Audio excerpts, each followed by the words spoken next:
Hi everyone, welcome to CEO Meets. Really pleased today to be joined by Dan from Betterclean. Welcome along, Dan. It would be really great as a starting point for you just to touch on a bit about what it is that you do and what your franchisees do at Betterclean. Okay, well, hi Pip, nice to meet you. Thank you for inviting me along to this CEO Meets session. That's a bit of a mouthful, isn't it? So, Betterclean Services, we are a business-to-business franchise opportunity based in the commercial cleaning sector. So we provide a variety of different cleaning services to businesses all over the country. We've got a growing network. We've got around about 13 franchise owners in the network at the moment who cover between them cover 20 territories. And we've got a couple of head office operated territories as well. So we've got quite a good spread across the UK now.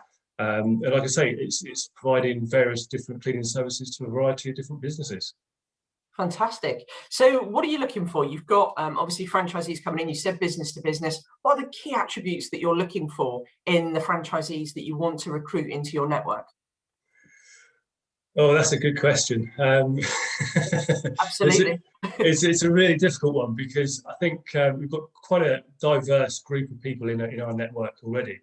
And everybody brings something new to the table, which is really nice. I think that's one good thing about our network is that everybody's got some background skills that they can bring in and they share with us. But I suppose the main things that I look for in a franchisee is just that passion and that willingness to work at growing a business. You know, they need to have that drive and enthusiasm.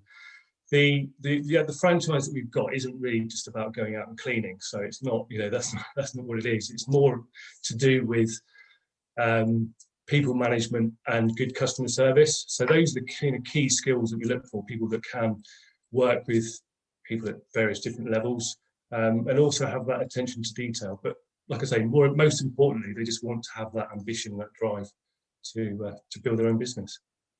Fab. And I guess for you, as much as COVID's been a challenge, it's been a real opportunity for you as a business.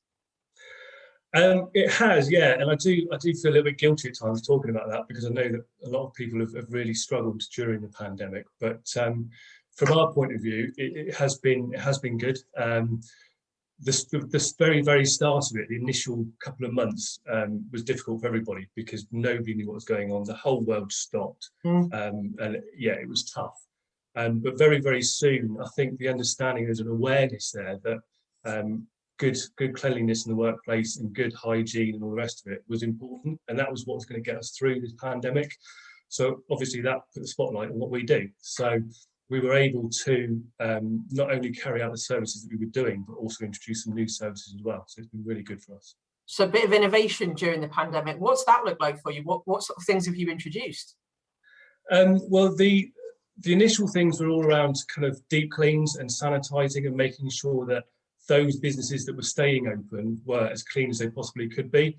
But then also we got into, I found a company that manufactures an antimicrobial protection. So it's an application where we spray an application onto any surface in the premises, and it will provide protection for 90 days. So it kills everything on contact, but then it has that ongoing protection for 90 days, which is great at the moment for COVID and what we're going through right now. But long term, it's also got the benefits of just the winter coughs and colds and the flu and things like that. So it's something that we've introduced now out of kind of a necessity, but it's going to be a long-term thing for our franchisees.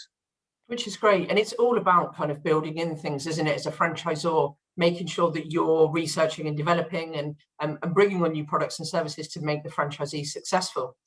So with that in mind, what's the kind of goal for you over the next sort of 5 years? What are the big sort of plans and aspirations for Betterclean? Well, we're actually going through quite an exciting time at the moment because we're going through quite a big change in our whole mindset. And it started at head office level. So well, actually it started with me and I've introduced it to the head office level. And now we're in the stage of rolling it out to the franchisees.